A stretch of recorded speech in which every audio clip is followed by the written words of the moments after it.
We have some laws in place that don't have any teeth.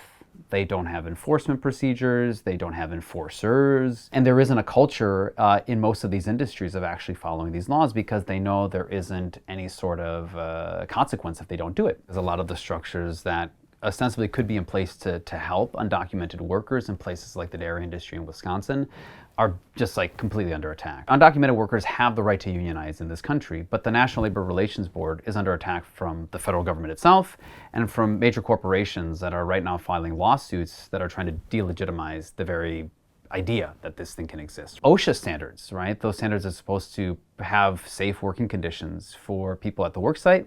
OSHA has never had enough inspectors to go into these sites, nor do they have the enforcement mechanisms to actually push employers to have safe work sites. I think the reality is that we need to conceive of programs that will offer pathways to citizenship if people want them. And that's the reality, of course, that we should also note. Not everybody wants to be a citizen of the United States, but it needs to be an opportunity for people, because if they see themselves as coming to this country and contributing to an economy and see themselves as wanting to contribute to a society and become integrated into it, why shouldn't that be a possibility? If we don't have the honesty to be able to do that type of imagining, then we get stuck in the same routes where we see these guest worker programs that have existed in some format for 60, 70 years as the only model that we can have moving forward. And that just seems to me closed-minded.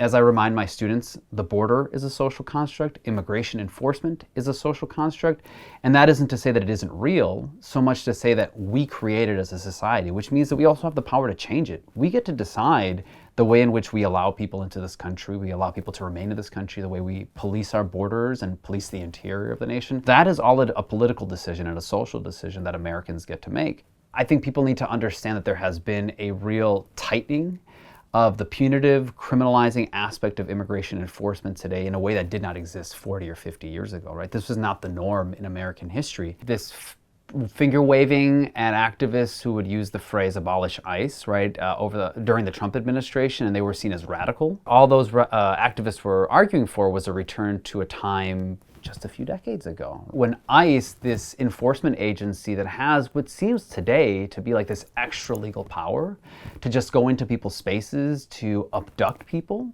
and to do so with kind of impunity. I mean, I think today maybe that seems less radical in 2025 when people turn on the news and they see what's happening on the streets.